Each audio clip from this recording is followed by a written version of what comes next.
Há quase 2000 anos, o Messias veio a esse mundo, revelar o Pai, ensinar a verdade e trazer a salvação. O mundo que jazia em trevas e maldade agora via a luz da salvação, resplandecer na vinda do Messias, a luz que veio desfazer as obras das trevas. Seu ensino se estendeu pelos confins do mundo, e preenchia o vazio dos corações dos aflitos, cansados e oprimidos pela escravidão e maldade desse mundo, já que as palavras do Messias eram o puro amor e luz que resplandeciam do Pai, além de trazer a esperança e a salvação a todos que nele crescem.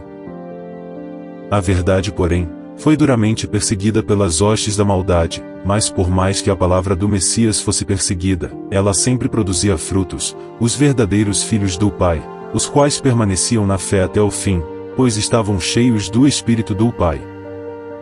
Hoje, a verdade novamente é revelada aos quatro cantos, por meio das duas oliveiras, os quais, assim como os profetas e os discípulos, transmitem a pura palavra de salvação do Messias e do Pai, a fim de libertar as pessoas e resgatá-las dos enganos desse mundo, pois o fim está próximo, e assim finalmente os salvos herdarão as moradas celestiais, deixadas pelos caídos. Esse foi o plano elaborado pelo Pai, o plano de salvação. O plano de resgate.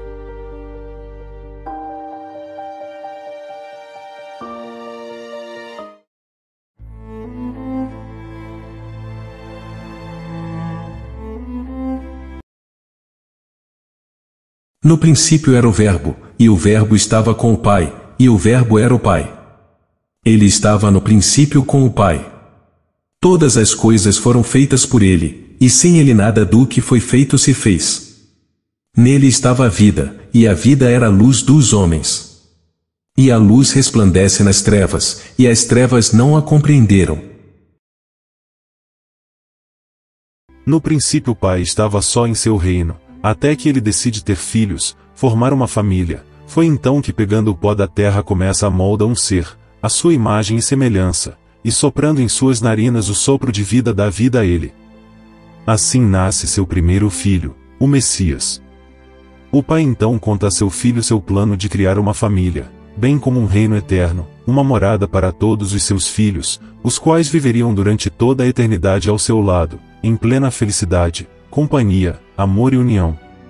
Foi então que o Pai, juntamente com o Messias, começa a criação de seu reino perfeito, onde o Messias o acompanhava em tudo. O Pai explicava ao Messias como formava um filho, e como lhe soprava a vida, e assim o Messias presenciou o Pai na criação de 1,5 bilhão de filhos, os chamados anjos, seus irmãos.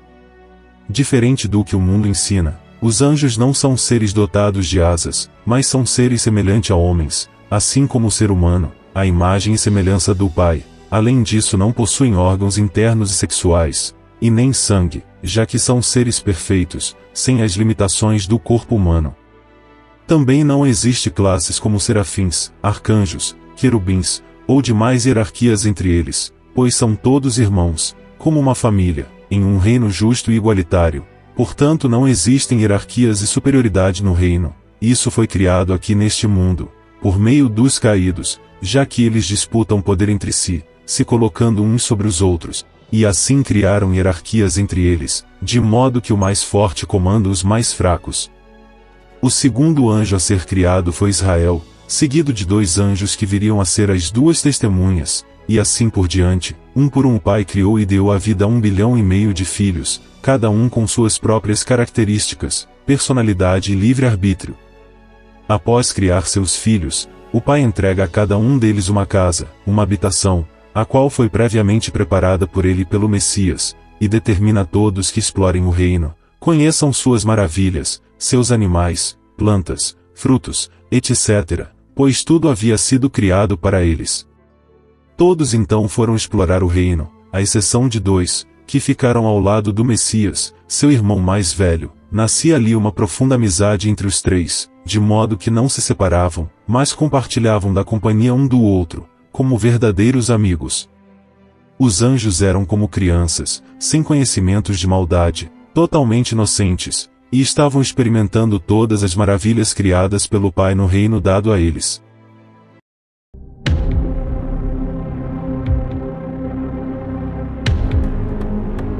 Ao passo que os anjos iam descobrindo o reino, todos se maravilhavam com sua grandeza e perfeição, mas um em especial começava a se questionar sobre os padrões do reino. Este era Israel, o segundo após a criação do Messias. Para ele o reino não estava perfeito, faltava algo, e então começou a imaginar determinadas coisas, segundo sua perspectiva, a exemplo, uma flor em outra tonalidade. Com o passar do tempo Israel começava a nutrir em sua mente desejos de ambição, vaidade e inveja, a ambição de ter o poder semelhante ao Pai, de criar as coisas, moldar o reino ao seu jeito, e inveja do Messias, o primogênito, o qual acompanhou toda a criação do zero, juntamente com o Pai, e na mente de Israel ele imaginava que o Messias era o favorito, e por tal motivo a inveja de Israel só aumentava e consequentemente uma repulsa ao Messias também surgia. Até que em dado momento Israel decide confrontar o Pai. Ele queria ter o poder semelhante a ele, o poder da criação, mas o Pai, conhecendo seu coração e suas reais intenções, já que é onisciente, lhe nega tal pedido, o que causa uma enorme fúria em Israel, e sua mente agora está tomada de fúria, inveja e repulsa. O Pai em sua onisciência já sabia o que iria ocorrer, e por isso decide deixar o reino para criar um novo, uma extensão do reino, este mundo. E enquanto o Pai aqui estava, juntamente com o Messias, criando todas as coisas, Israel se aproveitou da ausência do Pai para percorrer todo o reino, a fim de corromper a mente de seus irmãos. Ele queria convencer a todos a se unirem a ele e se contrapor ao Pai, a fim de criar um reino onde ele seria o governante, e assim, ele ia de habitação em habitação, no reino, a fim de manipular os anjos a uma grande rebelião contra o Pai e o Messias. Israel enganava os anjos, dizendo a eles que seria como o Pai, seria um Deus entre eles, bem como a criação de um novo reino muito melhor que o atual. E assim como o Messias tinha seus dois amigos inseparáveis, que viriam a ser as duas testemunhas, os quais testemunhavam tudo o que estava acontecendo, Israel também conseguiu a simpatia de dois anjos, são eles Azazel e Ismael, ambos se convenceram com os ideais de Israel e juntos percorreram o reino e conseguiram corromper 1/3 dos anjos, ou seja, 500 milhões. Uma das testemunhas vendo os atos de Israel decide correr até o Messias, a fim de alertá-lo acerca da corrupção que estava se alastrando no reino. Os anjos que se uniram a Israel instauraram uma grande rebelião no reino, a ponto de tomarem e cercarem parte do reino, permitindo somente a entrada daqueles que se aliassem a Israel. É por isso que nesse mundo vemos a divisão entre as nações, por meio de fronteiras, muros, política e cultura, pois Israel fizera o mesmo no reino, dividindo em uma parte, tomada para seus aliados, e só permitindo a entrada daqueles que se unissem a ele. Tanto o Messias como as duas testemunhas estavam a par de tudo o que estava acontecendo, e foram avisar o Pai sobre o caos que estava imperando no reino, mas o Pai já sabia de tudo o que estava ocorrendo, bem como o mal que estava tomando conta das mentes de seus filhos. Eis então que o Pai, juntamente com o Messias, elabora um plano, a fim de resgatar a paz no reino.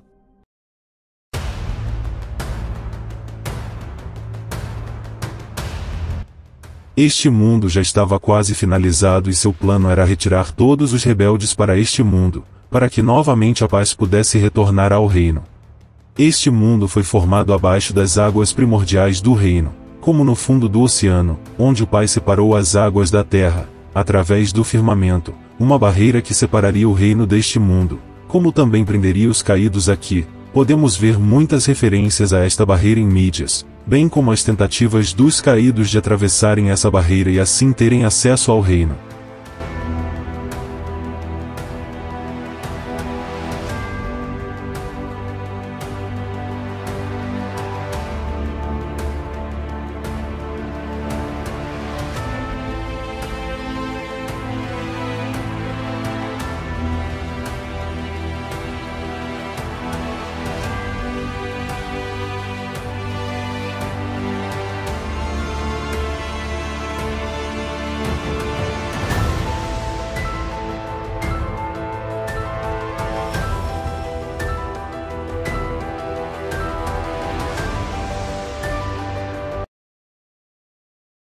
E disse o Pai, faça-se um firmamento entre as águas, e separe ele umas das outras. O Pai fez o firmamento e separou as águas que estavam debaixo do firmamento daquelas que estavam por cima.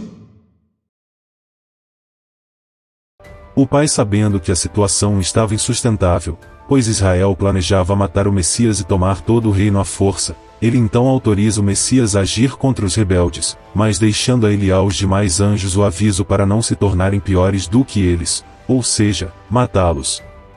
Mesmo sendo seres que podem viver eternamente, um anjo pode ser morto por outro anjo, e por isso o pai alertou o Messias e demais anjos para não se tornarem piores que eles. Muitos se questionam o porquê do pai não ter exterminado os anjos rebeldes, e o motivo é simples: se assim o fizesse, ele se tornaria um ditador e os demais anjos passariam a ter medo dele e obedeceriam por temor de serem castigados ou mortos, caso desobedecessem. Foi para isso que ele deu livre-arbítrio a todos, para que cada um agisse segundo suas vontades e ideais, não se prendendo ao medo e servidão, mas agindo livremente. E como é onisciente, ele viu toda a maldade que Israel iria despertar, bem como dos demais rebeldes. Ele poderia ter criado a todos para serem somente bons, que somente o obedecesse, mas isto feriria o livre-arbítrio. Eles seriam robôs programados e não filhos, e é isso que ele quis desde o início: ter filhos livres, que o amassem, por vontade própria e não por imposição e medo, e é por isso que ele não exterminou os anjos rebeldes, pois ele sempre respeitou o livre-arbítrio, a base fundamental da sua criação. Sem ele não haveria escolha, liberdade, a verdadeira vontade do ser e sua essência. O pai nunca interferiu no livre-arbítrio de seus filhos, mas sempre instruiu seus filhos ao caminho do bem, sempre os aconselhou, principalmente a Israel, o qual diversas vezes foi alertado pelo pai sobre o caminho errado que ele estava seguindo e como suas escolhas trariam dor e sofrimento, mas Israel nunca se importou com os ensinos do pai, antes queria ser maior que ele, pois ele se tornará um ser totalmente ególatra. A maldade de Israel se originou unicamente de si próprio, de sua mente, a qual nutriu a vaidade, ganância e inveja, a ponto de querer ser como o pai, ter seu poder, pois ele se julgava superior ao Messias, e o pai, sabendo de suas reais intenções, não permite, e adverte ao mesmo para seguir o caminho do amor e da justiça, pois todos eram uma família. Mas Israel ignora os conselhos do pai e de seus irmãos e decide criar contenda, divisão e guerra entre os irmãos, acusando a todos os irmãos que não aceitaram se rebelar contra o pai. O Messias então, juntamente com as duas testemunhas, reúne um exército de anjos, ele, as duas testemunhas e mais 144.000 irmãos, formando 12 legiões de 12.000 anjos, a fim de expulsar os anjos rebeldes do reino. Dá-se início à luta contra os 500 milhões de anjos rebeldes, liderados por Israel. E houve batalha no céu, o Miguel e os seus anjos batalhavam contra Israel, e batalhavam Israel e os seus anjos. Mas não prevaleceram, nem mais o seu lugar se achou nos céus. E foi precipitado o grande dragão, a antiga serpente, chamado o Diabo, e Satanás, que engana todo o mundo. Ele foi precipitado na terra, e os seus anjos foram lançados com ele. E ouvi uma grande voz no céu, que dizia: agora é chegada a salvação, e a força, e o reino do nosso Pai, e o poder do seu Messias, porque já o acusador de nossos irmãos é derrubado, o qual diante do nosso Pai os acusava de dia e de noite. O Messias e seu exército cercam todo o reino, conseguem vencer e jogar Israel e todos os rebeldes para este mundo. Mesmo estando em número maior, os caídos estavam fracos, devido a toda a maldade que os havia tomado e corrompido, e foram facilmente cercados e derrotados pelo Messias e seu exército, e assim foi restabelecida a paz no reino. E quanto aos caídos, agora estariam presos aqui, sem a possibilidade de retornarem ao reino e furiosos por terem sido expulsos do mesmo.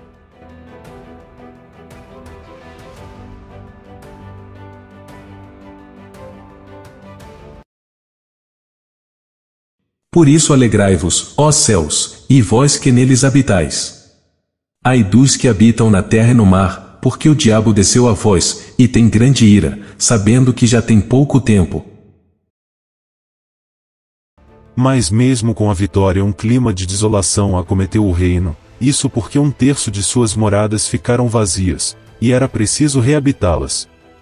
O pai então reúne todos os seus filhos no grande monte Sião, localizado no reino, e conta a eles o seu plano de reabitar essas moradas, o qual seria o plano de resgate.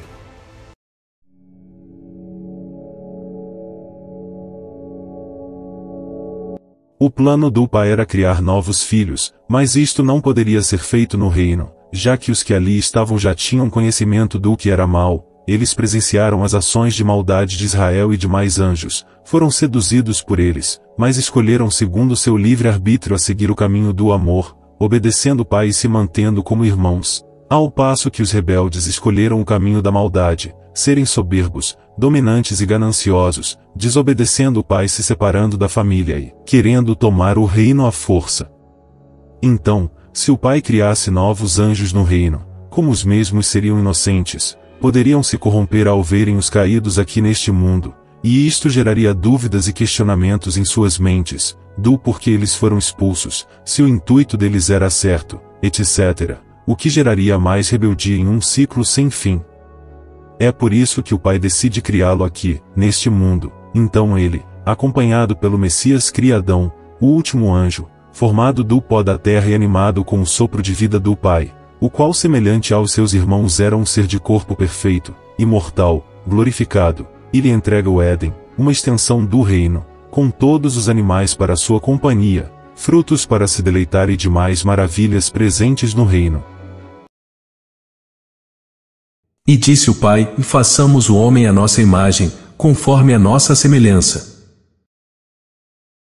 O pai, assim como fizera antes com seus filhos, determina Adão percorrer e conhecer sua morada, mas deixando um único aviso, para não comer do fruto do conhecimento do bem e mal, caso contrário morreria. Além disso, o pai encarregou as duas testemunhas de auxiliar e ensinar Adão acerca das seduções dos caídos, de modo que Adão, ensinado pelos dois anjos, não se deixava enganar pelos caídos.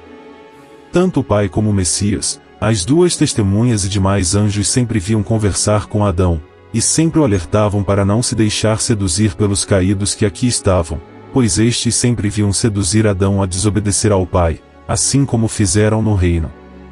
Israel e os demais caídos sempre planejavam um jeito de seduzir Adão, até ao ponto de Azazel se transfigurar como outro ser, de longos cabelos, aparência afeminada e traços delicados, a chamada Lilith, o qual se apresentou a Adão como sendo uma nova criatura do pai, sua companheira, a princípio deixando Adão confuso, mas ele não se deixou enganar, e clamando ao pai, este envia as duas testemunhas, os quais subjugam Azazel e revelam a Adão quem realmente era Lilith, e advertindo Adão para não se deixar enganar pelos caídos, pois são cheios de truques. Vendo Adão só, o pai decide criar-lhe uma companhia, e agora diferente da criação dos anjos, os quais foram feitos a partir do pó da terra. Desta vez o pai adormece Adão e, retirando parte de sua costela, molda um corpo, e soprando vida cria Eva, feita a partir de Adão. E disse Adão: esta é agora osso dos meus ossos, e carne da minha carne, esta será chamada mulher, porquanto do homem foi tomada. E da mesma forma que o Messias e as duas testemunhas ensinaram a Adão acerca dos caídos, o mesmo fazem a Eva, a instruindo e alertando para as seduções e maldade dos caídos, para não se deixar enganar. Israel se aproveita que em certa ocasião Eva estava sozinha e decide seduzi-la, se utilizando de uma serpente, a qual ele manipula como uma marionete, dando a entender que ela falava, quando na realidade era o próprio Israel, o qual seduz Eva para comer do fruto, e que assim seria como o pai, teria o saber, o conhecimento. Possivelmente em sua inocência Eva acreditava que não seria enganada pelos caídos tendo tal saber. Então a serpente disse à mulher: certamente não morrereis. Porque o Pai sabe que no dia em que dele comerdes se abrirão os vossos olhos, e sereis como ele, sabendo o bem e o mal. Eva se deixa enganar e come o fruto. Sua mente então passa a compreender o que é certo e errado. Ela então corre para Adão, o qual em choque acaba comendo do fruto, tendo assim sua mente também aberta, o que foi um erro. Adão tinha plena confiança em Eva, ao ponto de desobedecer a ordem do pai, causando assim o seu primeiro pecado. O fruto não os tornou mal, como muitos imaginam, somente os fez ter discernimento do que é certo e errado, tanto que ambos tentaram se esconder do pai, pois sua mente passou a saber o que era vergonha e culpa, devido à desobediência que causaram, bem como demais sentimentos e emoções. Foi por isso que Israel disse a Eva que sereis como o pai, pois teriam o conhecimento do que é mal e bom, O Pai tem tal conhecimento, ele sabe o que é o mal, somente não o pratica e nem procede dele mal algum, pois ele sabe através da sua infinita sabedoria que o caminho do mal só leva à destruição, divisão e pecado, o que é totalmente oposto à sua natureza e de seu reino perfeito. E como o Pai os havia alertado, que caso comessem do fruto morreriam, essa morte foi uma morte espiritual, seus corpos que antes eram de anjos, espiritual, perfeito e glorificado, deu lugar a um corpo físico carnal, com órgãos, os quais necessitavam comer, respirar, bem como era susceptível a dores, emoções e sensações físicas, e por fim a morte do corpo, surgindo assim o ser humano, descendente de anjo mas renascido em pecado através da carne. Portanto, como por um homem entrou o pecado no mundo, e pelo pecado a morte, assim também a morte passou a todos os homens por isso que todos pecaram. E como haviam desobedecido ao Pai logo não podiam estar em sua presença, já que o pecado e o corpo carnal não podem participar do reino, pois são de naturezas opostas, eram um corpo mortal, no novo mundo a morte era necessária, já que o reino de pecado e opressão dos caídos, não poderia ser eterno, caso contrário os seres humanos não dariam valor à vida, não buscariam o Pai e seu reino, mas viveriam eternamente aqui praticando o pecado e satisfazendo os desejos dos caídos.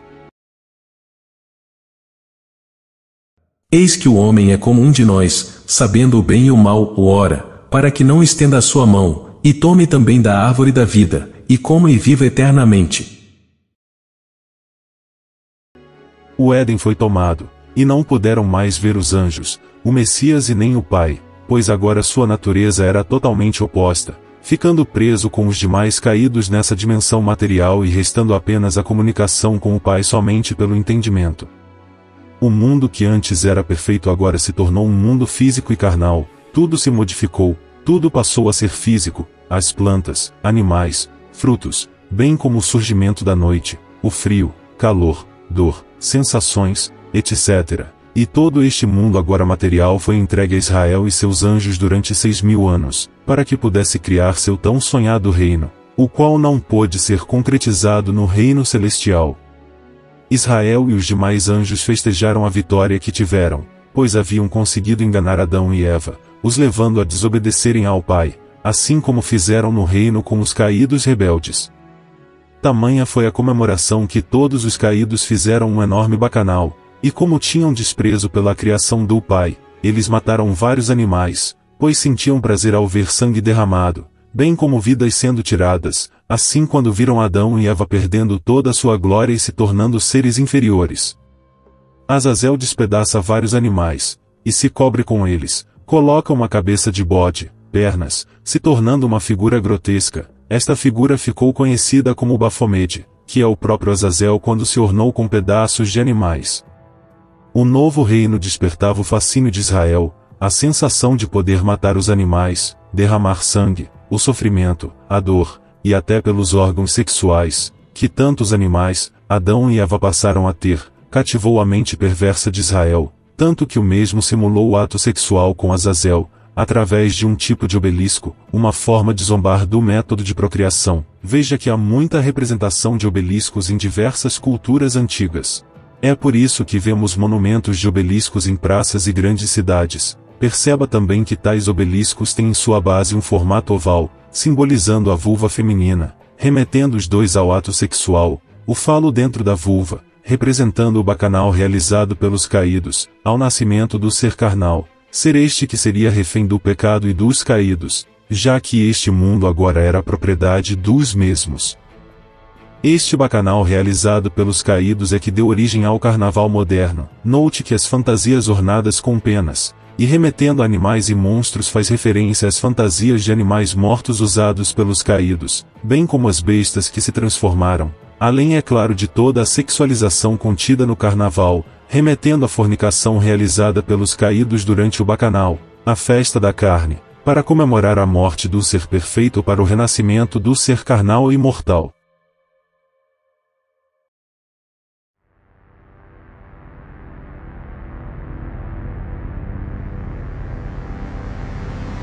O Pai então se reúne com todos os seus filhos no reino, e diz a todos a forma com que Israel criaria seu reino nesse mundo, durante os 6 dias, os 6.000 anos terrestres. Um dia no reino é equivalente a 1.000 anos neste mundo físico, portanto, seriam 6.000 anos da existência deste mundo, bem como o tempo entregue a Israel e demais caídos que aqui estão. Esses 6 dias se referem aos 7 dias que há no reino, a semana, onde durante 6 dias os anjos percorrem o reino, se divertem, permanecem em suas habitações, etc. Mas no 7º dia é o dia de reunião, o dia em que todos se reúnem com o Pai, o dia de descanso, assim como uma reunião de família, a fim de compartilharem com Ele a sua presença e vivência no reino. Esse é o dia de descanso, pois o Pai criou o mundo em 6 dias e descansará no 7º. Na Bíblia é ensinado que o Pai criou o mundo em 6 dias e descansou no 7º, mas na verdade essa passagem se refere a Ele estar trabalhando durante estes 6.000 anos, protegendo e guiando seus filhos aqui, e somente descansará no 7º dia, onde todo o pecado desse mundo será extirpado e assim o Pai finalmente completará seu reino perfeito, com os salvos que se reunirão a seus irmãos no reino. Assim durante esses 6.000 anos o mundo seria dos caídos, eles poderiam fazer o que quisessem, mas no 7º dia ele voltaria ao Pai, e o Messias viria tomar todos os salvos, para que se reunissem ao Pai durante o milênio, ou 7º dia, o dia da reunião. Este é o real significado do Apocalipse, o retorno do Messias. Mas até que o mundo retornasse ao Pai ele avisou a todos que enviaria vários de seus filhos que ali estavam, para alertar os filhos de Adão, a humanidade, e prontamente todos os anjos se ofereceram, pois no seu amor queriam ensinar e trazer para o reino com eles seus irmãos mais novos, que nasceriam neste mundo.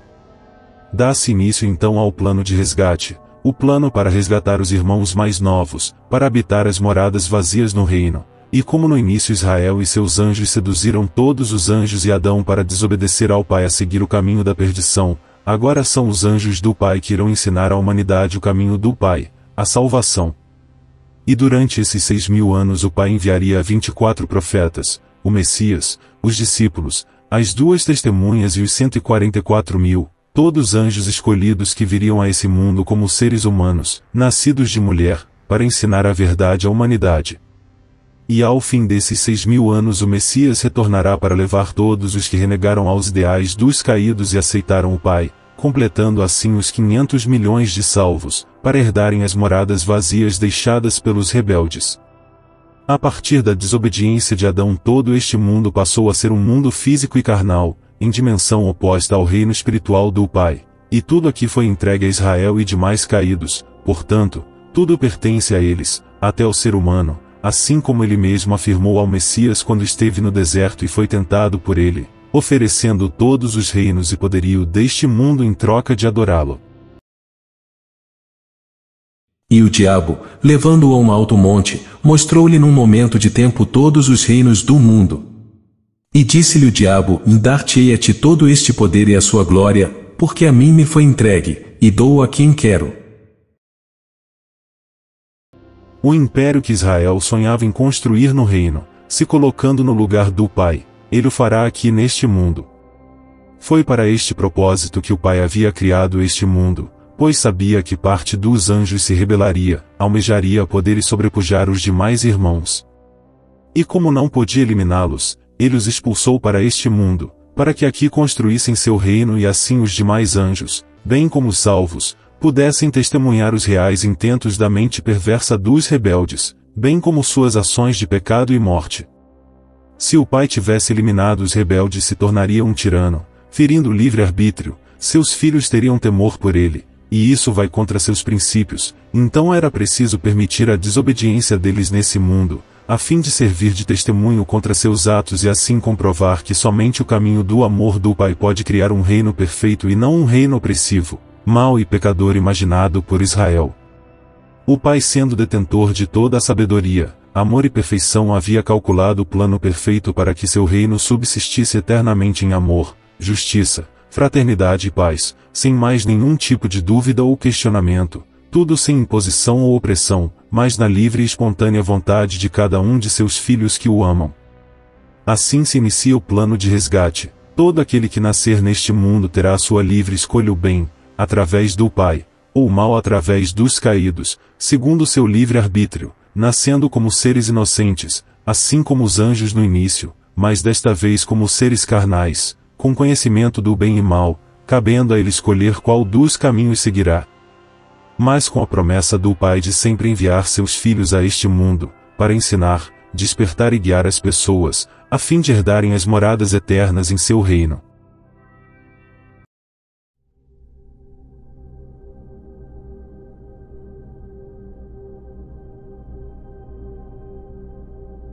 Logo após a queda, Adão se sentiu muito arrependido por ter desobedecido o Pai, mas o Pai, em seu infinito amor, e vendo todo o arrependimento de Adão, ele novamente o acolhe como filho, e desde então Adão viveu unicamente para alertar seus filhos acerca das armadilhas dos caídos, já que ele conhecia a todos. É por isso que Adão foi tido como o maior profeta, não nascido de mulher, pois viveu mais de 900 anos pregando aos seus descendentes sobre o Pai e desfazendo as armadilhas dos caídos. E eu vos digo que, entre os nascidos de mulheres, não há maior profeta do que João o Batista, mas o menor no reino do Pai é maior do que ele.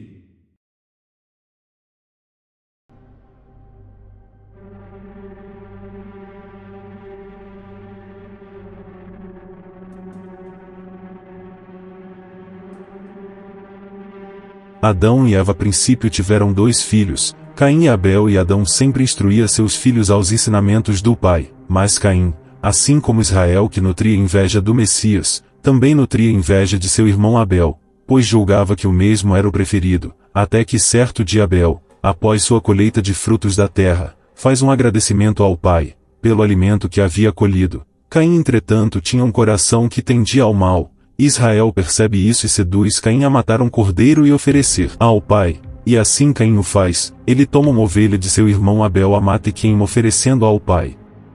Ao contrário do que afirma a Bíblia, pois a mesma foi adulterada para justificar os sacrifícios de sangue, não foi Abel quem ofereceu o cordeiro imolado, mas Caim, seduzido por Israel, o qual sentia prazer na morte e derramamento de sangue das criaturas do Pai. Além disso, Israel nutria ódio pelo Messias e sempre o ameaçava de morte, e assim, Israel, por meio de Caim, se utilizava da figura do cordeiro morto e queimado para insinuar que faria o mesmo ao Messias, quando ele viesse a esse mundo.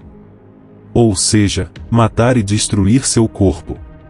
O sacrifício de animais foi instaurado por Israel, é por isso que tal sacrifício estava sempre presente nas religiões antigas, uma forma de sempre ameaçar o Messias, através dos constantes sacrifícios de animais e demonstrar fidelidade a Israel.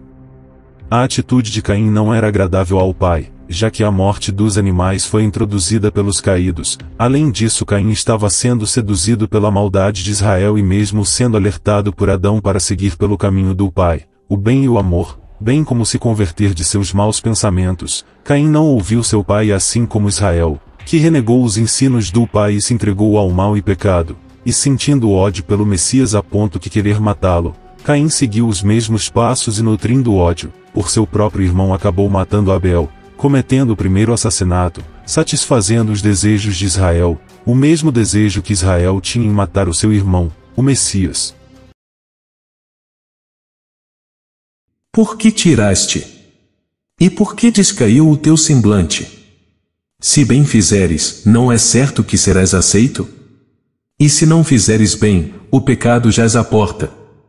E sobre ti será o seu desejo, mas sobre ele deves dominar. E falou Caim com o seu irmão Abel, e sucedeu que, estando eles no campo, se levantou Caim contra o seu irmão Abel, e o matou.